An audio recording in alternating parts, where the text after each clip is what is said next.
जय मां कामाख्या। कामाख्या टुडे में आपका पुनः स्वागत है मित्रों। आज हम एक प्रयोग के बारे में, धूमावती मंत्र साधना प्रयोग के बारे में हम चर्चा कर रहे हैं। माँ धूमावती 10 महाविद्याओं का तो नाम आपने सुना होगा। उस 10 महाविद्याओं में से 7वां नाम धूमावती का है। माँ धूमावती, धूमावती मंत्र साधना प्रयोग के बारे में अभी मैं आपको बताने जा रहा हूँ, या उस पर हम बात कर रहे हैं। जैसा कि हम जानते हैं कि अभी पीछे नवरात्रि के समय था। चैत्र नवरात्रि में धूमावती मंत्र की साधना करनी चाहिए। यह प्रयोग जो है साधना का, चैत्र में नवरात्रि में ही किया जाता है। धूमावती मंत्र साधना धूमावती माता के लिए किया जाता है। उनका आशीर्वाद, उनका सानिध्य प्राप्त करने के लिए किया जाता है। उनकी विशेष कृपा हेतु किया जाता है। यह धूमावती माता का बाकी सारी देवियों से साधना इनकी अलग है। धूमावती माता एक ऐसी माता है जो अंधकार तो हद से ज्यादा पसंद करती है। आपको बता दें, आज तक देवी धूमावती को कोई हरा नहीं पाया है। अगर आप शक्तिशाली बनना चाहते हैं, अपनी जिंदगी में आपको कोई हरा ना पाए, तो आपको माँ धूमावती के साधना में, उनके सानिध्य में, उनके बारे में जानना जरूरी है। क्योंकि इनका जाप आप करने से, इनका जप करने से, इनकी साधना करने से आप बहुत शक्तिशाली बन सकते हैं। आपने माँ धूमावती का आशीर्वाद ले लिया, उनका सानिध्य में अगर आप चले गए, तो मित्रों आप बहुत शक्तिशाली, आप पराजय है, आपको पराजय कोई नहीं कर सकता, आप अपराजित बन सकते हैं। माँ धूमावती माता का जो स्वभाव बहुत उग्र है और बहुत प्रगति वाली है। इनको चंचला और मुक्त केसी के नाम से भी बुलाया जाता है, यह जाना जाता है। धूमावती माता की साधना करने से, मंत्र जाप करने से, उनकी साधना करने से आपको दरिद्रता से मुक्ति मिलेगी, रोगों से मुक्ति मिलेगी, शत्रुओं से मुक्ति मिल सकती है। इनका रूप काला है। यह माता लक्ष्मी के रिश्ते में बड़ी बहन लगती है। यही कारण है इनको ज्येष्ठ लक्ष्मी भी कहा जाता है। माता धूमावती की साधना मंत्र सबके बस की नहीं है। कोई भी चाहे कि मैं कर लूं, नहीं कर सकता। इसके लिए आप में धैर्य होना जरूरी है। जो धैर्यवान है वही इस मंत्र को सफलता पूर्वक सिद्ध कर सकते हैं। अब हम अन्य देवी माताओं को देखते हैं तो उनका साज श्रृंगार लाल वस्त्र का होता है, और लाल वस्त्र पहनती है। मगर हमारी जो माता धूमावती हैं, जिनकी पूजा एक विधवा के रूप में की जाती है, ये सफ़ेद वस्त्र धारण करती हैं और इनका वाहन कौवा है। धूमावती माता का जो असर होता है वह शुभ होता है। ये संसार में जितने भी क्रोधित ऋषि के नाम से हम जानते हैं, वे सभी ऋषियों की मूल शक्ति, मूल प्राणवायु धूमावती ही थी। इनका क्रोध इतना भयावह, इतना भयानक होता है। इनकी पूजा आराधना अगर आप चतुर्थ मास में करें तो ये ज़्यादा प्रसन्न होती है और अपने भक्तों को सब कुछ प्रदान कराती है। एक बार आप इनकी शरणमत हो जाए, आपको मांगने की जरूरत नहीं है माता से। ये सब कुछ वो देंगी जिसके लिए आपने सोचा है, जिसके लिए वो समझती है कि आप उसके हकदार हैं। इस मंत्र में इतनी ताकत है कि ये आपको कितना अमीर बना दे कि आप पैसा खर्च करते रहें, कम नहीं होगा। आपकी धन संपदा एक जैसी बनी रहेगी। हाँ,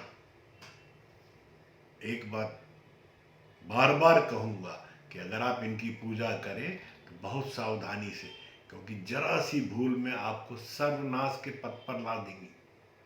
भूल कतई बर्दाश्त नहीं। जरा सी भूल हुई तो आप सर्वनाश के पथ पर पहुंच जाएंगे। यही माता धूमावती का वह मंत्र है जिसको जाप करके आप अपने जीवन में दरिद्रपन को हमेशा के लिए दूर कर सकते हैं, केतु की दशा से मुक्ति पा सकती हैं हमेशा के लिए। माता पार्वती का एक नाम है धूमावती, जो धुएं से उत्पन्न हुई है। जो लोग अभक्ति से माता धूमावती की साधना करते हैं, जिनमें भक्ति भाव की कमी है पर वो साधना कर रहे हैं, उनसे माँ रुष्ट हो जाती है, उनको कल्याण की जगह अब कल्याण में लग जाती कर देती है। इसलिए अगर आपके मन में श्रद्धा है तो करें, श्रद्धा में जरा सी भी कमी है तो भूल कर माता की मंत्र साधना ना करें, क्योंकि इससे आपको हानि ही होगी।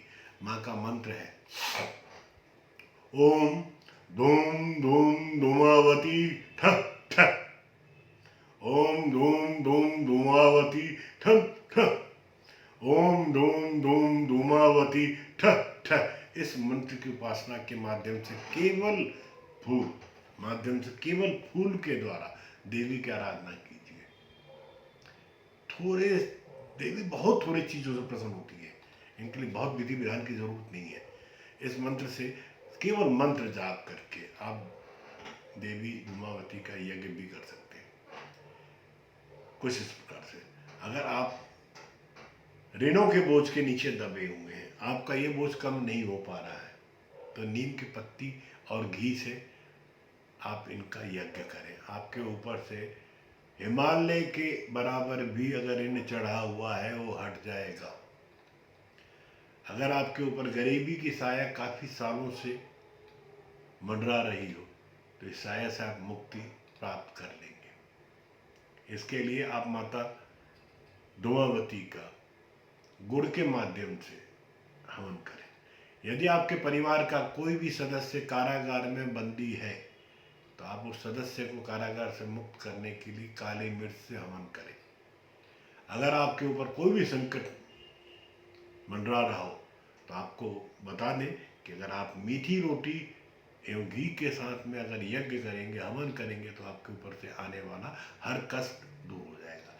माता को प्रसन्न करने के लिए जो थोड़ी सामग्री है, आजकल जो लोग फाइबर के बर्तन या कांच के बर्तन का प्रयोग करते हैं या स्टील का बर्तन का प्रयोग करते हैं, मगर पहले के दिनों में मिट्टी के शुद्ध बर्तनों का ही प्रयोग किया जाता था। इसलिए किसी भी धातु के बर्तन का आप प्रयोग ना करें।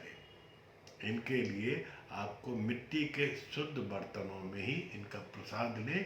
मिट्टी के बर्तनों में ज़्यादा शुद्ध कुछ नहीं हो सकता मिट्टी के बर्तनों से। इसलिए आप माता का जो भी फल फूल, जो भी सामग्री जो माँ को भी चढ़ाएंगे मिट्टी के बर्तन में, आप माता धूमावती को सफ़ेद फूलों से पूजा करें, उनको अर्पित करें। साथ ही सफ़ेद वस्त्र चढ़ाएं। माता धूमावती साज और श्रृंगार बिल्कुल भी पसंद नहीं करती। फलों में नारियल, धतूरा, पचमेवा और काजू अर्पित कीजिए। अगर आपके बहुत सारे शत्रु हैं, आप शत्रुओं के बीच में घिरे हुए हैं, आपके शत्रुओं के कारण आपकी रातों की नींद खत्म हो गई है,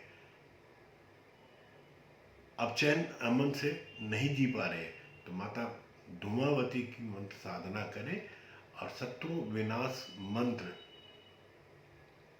ओम ठा हिम हिम वज्रपातिनीय स्वाहा, ओम ठ हिम हिम वज्रपातिनीय स्वाहा, ओम ठ हिम हिम वज्रपातनीय स्वाहा। इस मंत्र को आप रुद्राक्ष की माला से अर्धरात्रि में जप करना होगा।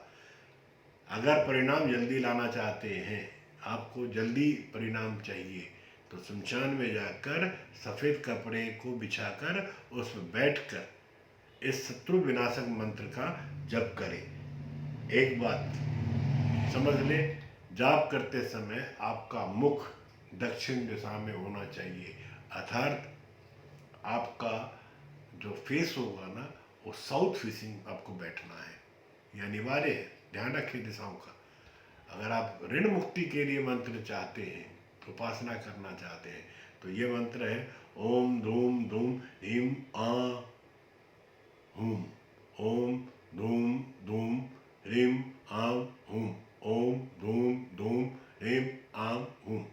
इस मंत्र को पीपल के वृक्ष के नीचे बैठकर जाप करना होगा। सफलता अवश्य मिलेगी। माता को प्रसन्न करने के लिए, ऋणों से मुक्ति पाने के लिए माता को आप खीर का भोग लगा सकते हैं।